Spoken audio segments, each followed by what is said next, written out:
Hi, this is Rajesh Sharma. భయపడ్డా జరిగింది. Metro రైలుకి సంబంధించి సెకండ్ ఫేజ్ ఎప్పుడెప్పుడా అని చూస్తున్నాం. ఎందుకంటే 2017లో తొలి దశ మెట్రో స్టార్ట్ అయినప్పటికీ ఇప్పటికీ హైదరాబాద్ మహానగరం ఇంకా శరవేగంగా విస్తరించింది. నగర జనాభా విపరీతంగా పెరిగింది. ప్రజా రవాణా వ్యవస్థను వాడుకునే వాళ్ళ సంఖ్య కూడా గణనీయంగా పెరిగింది. సో మెయిన్ రోల్ మెట్రో రైలు పోషిస్తుంది. ఎవరైనా సిటీలో ఒక చోటు నుంచి ఇంకో చోటుకి సరిగ్గా టైంలో చేరాలనుకుంటే మాత్రం వాళ్ళు రెండో ఆలోచన లేకుండా మెట్రో రైలు ఎక్కుతున్నారు. ఈస్ట్ నుంచి వెస్ట్కి వెళ్ళాలన్నా, లేకపోతే కూకట్పల్లి వైపు నుంచి ఎల్బీ నగర్ రావాలన్నా, ఇటు నాగూరు నుంచి రాయదుర్గం వైపు వెళ్ళాలన్నా, సో అంత డిపెండెంట్గా అయిపోయాం మనం మెట్రో రైలు మీద. కానీ ప్రభుత్వాలు దాన్ని అర్థం చేసుకున్నాయా అంటే సరైన సమయంలో అర్థం చేసుకోలేదని చెప్పాలి. నిజానికి ఒకవేళ అర్థం చేసుకోగలిగి కొద్దిగా దూరదృష్టి ఉన్న ప్రభుత్వం అయితే 2017లో ఎప్పుడైతే ఫస్ట్ ఫేజ్ స్టార్ట్ అయిందో ఆ తర్వాత 1-2 ఇయర్స్ గ్యాప్లోనే సెకండ్ ఫేజ్కి సంబంధించిన కార్యాచరణ మొదలు పెట్టాల్సింది. సో దట్ ఆ రోజు దేశంలో ఢిల్లీ తర్వాత అత్యధికంగా కిలోమీటర్ల దూరం నెట్వర్క్ మెట్రో రైల్ నెట్వర్క్ కలిగిన సిటీగా హైదరాబాద్ రెండో స్థానంలో ఉంటే, ఇప్పుడు మనకు 9 ఏళ్ల తర్వాత పరిస్థితి దాదాపు 5-6 స్థానానికి పడిపోయింది. రాజధానులు కానీ కొన్ని నగరాలలో కూడా మెట్రో సూపర్గా నడుస్తుంది, బెటర్ దెన్ హైదరాబాద్. ఇది గత ప్రభుత్వానికి దూరదృష్టి లేకపోవడం అనేది కానీ నిరభ్యంతరంగా ఎవరికి నచ్చినా నచ్చకపోయినా అది నిష్ఠుర సత్యం. 2017 తర్వాత 1-2 ఇయర్స్ గ్యాప్ చూసి వెంటనే సెకండ్ ఫేజ్కి సంబంధించిన కార్యాచరణ మొదలు పెట్టాల్సింది. సో ఇంకొక తప్పిదం ఏం జరిగిందంటే దాంట్లో ఇంకొక ఎల్ఎన్టీని దాంట్లో చొప్పించడం కూడా అది ఒక బ్లండరే.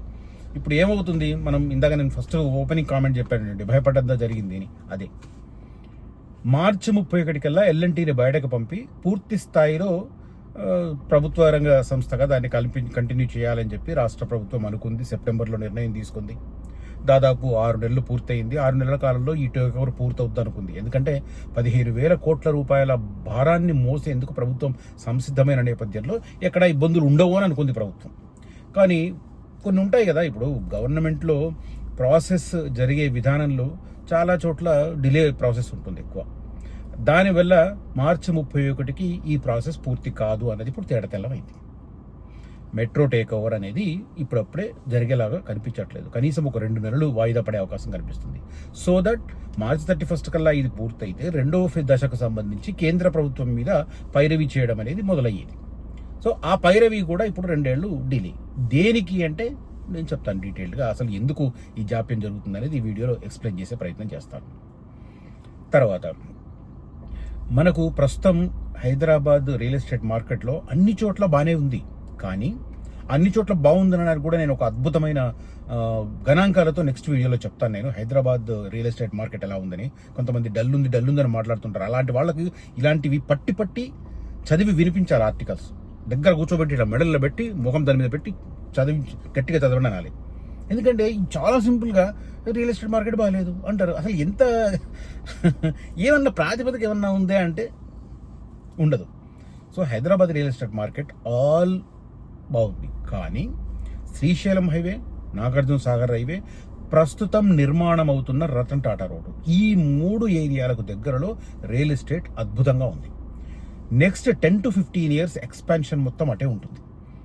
దానికి రకరకాల కారణాలు. ఇప్పుడు కొత్తగా సెంట్రల్ గవర్నమెంట్ ప్రపోజ్ చేసిన హై స్పీడ్ రైల్వే టెర్మినల్ కూడా మనకు మహేశ్వరం దగ్గర వస్తూ ఉండడం, తర్వాత ఎయిర్పోర్ట్ కనెక్టివిటీ ఉండడం, తర్వాత మెట్రో మిగతా అన్ని వైపులా ఒకెత్తు, సౌత్ వైపు ఒకెత్తు. ఎందుకంటే మెట్రో రైల్ అన్ని వైపులా కూడా మనకు విత్ ఇన్ ద లిమిట్సే ఉంది, అంటే విత్ ఇన్ ఓఆర్ఆర్ లోపలే ఉంది.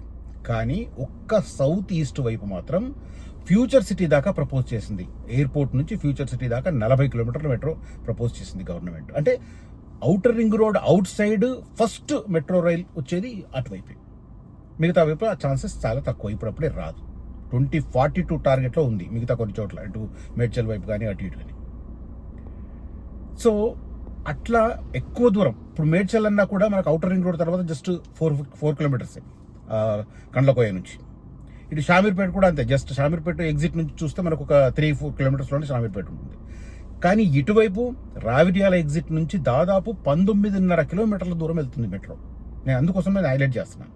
సో ఈ అన్ని కారణాల వల్ల మనకు నాగార్జున సాగర్ రోడ్డు కానీ, శ్రీశైలం రోడ్డు కానీ, ఇప్పుడు కొత్తగా కన్స్ట్రక్షన్ అవుతున్న రతన్ టాటా రోడ్డు కానీ, ఇవి భవిష్యత్తులో మీకు ఖచ్చితంగా లాభాలు తెచ్చిపెట్టే ఏరియాస్ అవుతాయి. సో అటువైపు ఇన్వెస్ట్ చేయడం అనేది కొద్దిగా దూరదృష్టి ఉన్నవాళ్ళు, విజనరీ దృక్పథం ఉన్నవాళ్ళు మళ్ళీ డిస్టెన్స్ అని చెప్పి అది కరెక్ట్ కాదు. ఇప్పుడు ఏమీ లేదు కాబట్టి ఆ ప్రైసెస్కి దొరుకుతున్నాయి, ప్రతిపాదిల దశలో ఉంది కాబట్టి ఆ ప్రైసెస్ దొరుకుతున్నాయి. ఇప్పుడు రోడ్ల వరకు స్టార్ట్ అయింది. రతన్ టాటా రోడ్డు కానీ, అటు నాగార్జున సాగర్ రోడ్డు నుంచి ఫ్యూచర్ సిటీ కనెక్టింగ్ రోడ్లు 2 కానీ కన్స్ట్రక్షన్ స్టార్ట్ అయింది. వన్స్ ఆ రోడ్లు పూర్తయితే అక్కడ future city construction activity speed up అవుతుంది. Once future city activity speed up అయిందంటే ప్రైసెస్ షూటప్ అవుతాయి. ఇది మెడకాయ మీద తలకాయ ఉన్న ప్రతి ఒక్కడికి అవగతమయ్యే, అర్థమయ్యే మ్యాటర్ ఇది. కాబట్టి ఇది రైట్ టైం. నేను చెప్తున్న ఈ 3 రూట్లలో ఇన్వెస్ట్ చేయండి. షాద్ నగర్ వైపు కూడా కొంత పాజిటివ్ పాయింట్స్ ఉన్నాయి, ఎందుకంటే ఇప్పుడు హై స్పీడ్ రైలు కానీ కొన్ని వస్తున్నాయి అటువైపు. సో ఈ 4 రూట్లలో Bengaluru highway, Srisailam highway, Nagarjuna Sagar highway and proposed Ratan Tata highway, ఈ రూట్లలో మీరు ఇన్వెస్ట్ చేస్తే ఖచ్చితంగా 10 to 15 ఇయర్స్ అద్భుతమైన లాభాలు గడించే అవకాశం ఉంది. సో ఎవరైనా ఇంట్రెస్ట్ ఉన్న వాళ్ళు కనిపిస్తున్న నెంబర్లో నన్ను కాంటాక్ట్ చేయవచ్చు. రైట్, ఇక coming back to the subject, metro rail take ఓవర్కు సంబంధించి ఎల్ఎన్టీ మీదున్న 13,000 కోట్ల రూపాయల అప్పును తన నెత్తినకెత్తుకుందుకు రాష్ట్ర ప్రభుత్వం సిద్ధమైంది, కేబినెట్లో ఆమోదం తీసుకుంది. తర్వాత 2,000 కోట్ల రూపాయలు ఎల్ఎన్టీకి ఇవ్వడం ద్వారా దాన్ని బయటకు సాగనంపే ప్రయత్నం మొదలుపెట్టింది. మొత్తం ఓవరాల్గా రాష్ట్ర ప్రభుత్వం మీద burden metro rail take over వల్ల 15,000 కోట్ల రూపాయలు పడుతుంది. సరే, దీనికి సంబంధించి ఐడిబిఐ బ్యాంకు ద్వారా ఈ ప్రాసెస్ని అదంతా పూర్తి చేయడం, మదింపు చేయడం, లెక్కలు వేయడం, ఇవన్నీ ముందు తీసుకెళ్తున్నారు. గత 6 నెలలుగా ఈ ప్రాసెస్ కొనసాగుతుంది. March 31 డెడ్లైన్ అనుకున్నారు. కానీ ఇప్పుడు ప్రాబ్లం ఎక్కడ వచ్చిందంటే, గతంలో ఎల్ఎన్టీ తీసుకున్న అప్పు ఇంట్రెస్ట్ రేటు 6 నుంచి 9% ఉంది. ఇప్పుడు ఈ గవర్నమెంట్ దీన్ని టేక్ ఓవర్ చేసే క్రమంలో కేవలం 3% ఇంట్రెస్ట్ కోసం, అప్పు కోసం ట్రై చేస్తుంది. ఈ 13,000 కోట్ల రూపాయలు ఎవరిస్తున్నారు అంటే Indian railway finance corporation, IRFC 3% interest రేట్కి ఇవ్వడానికి ముందుకొచ్చింది. కానీ ఆ ప్రాసెస్ డిలే అవుతుంది, లోన్ శాంక్షన్ ప్రాసెస్ డిలే అవుతుంది.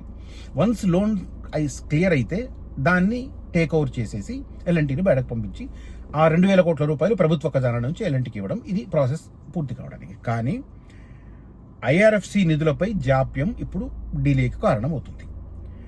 మెట్రో టేక్ ఓవర్ మరింత ఆలస్యం, ఈ 4 రోజుల్లో సాధ్యం కాదు. మెట్రో టేక్ ఓవర్లో రుణాల రీఫైనాన్సింగ్ ప్రస్తుతం సవాలుగా మారింది. దీంతో మెట్రో టేక్ ఓవర్లో మరికొంత జాప్యం చోటు చేసుకోబోతోంది. ప్రభుత్వం నిర్ణయించిన గడువు మరో 4 రోజుల్లో ముగియనుంది. బ్యాంకులకు చెల్లించాల్సిన 13,000 కోట్ల రూపాయలపై ఇంకా స్పష్టత రాలేదు. ఎల్ఎన్టీ సంస్థకు అందజేయాల్సిన పెండింగ్ బకాయిల చెల్లింపు విధానంపైన కూడా అవగాహన కుదరలేదు. ఈ 2 అంశాలు పెండింగ్లో ఉండడం వల్ల మెట్రో టేక్ ఓవర్ ఇంకా డిలే అయ్యే అవకాశం కనిపిస్తుంది. మెట్రో మొదటి దశ ప్రాజెక్టు నిర్వహణకు ఎల్ఎన్టీ 6 నుంచి 9% వడ్డీ చొప్పున రుణాలను సేకరించింది. ఇప్పుడు వాటి చెల్లింపు ప్రభుత్వం ముందున్న తక్షణ కర్తవ్యంగా మారింది. కేవలం 3% వడ్డీపై రుణాలను బదిలీ చేసుకునేందుకు ఇండియన్ రైల్వే ఫైనాన్స్ కార్పొరేషన్ సంసిద్ధత వ్యక్తం చేసినప్పటికీ ఆ దిశగా కార్యాచరణ ప్రణాళిక పూర్తి కాలేదు. దాంతో డిలే అవుతుంది. దీంట్లో ఓవరాల్గా హెచ్ఎంఆర్ఎల్ అయితే బాగా, హెచ్ఎంఆర్ఎల్ హైదరాబాద్ మెట్రో రైల్ అదైతే లిమిటెడ్ ఏదైతే ఉందో అది వాళ్ళ యాక్టివ్ రోల్ ఉంది.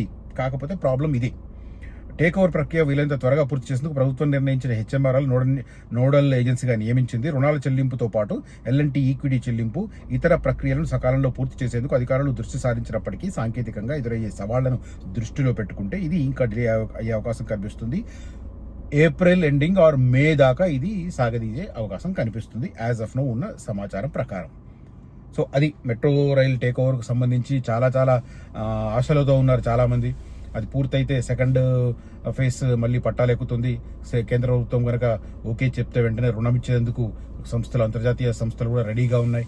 వీటి ద్వారా చాలా ఫాస్ట్గా ముందుకు అడుగు పడుతుందని చెప్పి అనుకున్నారు. కానీ ఈ డిలే అనేది కొంత ఒక అసనీపాతంలాగా మారిన పరిస్థితి. అది మెట్రో రైల్కి సంబంధించిన అప్డేట్తో ఈ వీడియో చేద్దామనే ఉద్దేశంతో ఈ సమాచారం మీకు అందించాను. ఈ కంటెంట్ కనుక నచ్చితే ఈ వీడియోను లైక్ చేయండి, నలుగురితో ఈ వీడియోను షేర్ చేయండి. అదే రకంగా వీడియోను దయచేసి హైప్ చేయమని కూడా నేను రిక్వెస్ట్ చేస్తున్నాను. Thank you for watching this video. Signing off Rajesh Sharma. జై హింద్.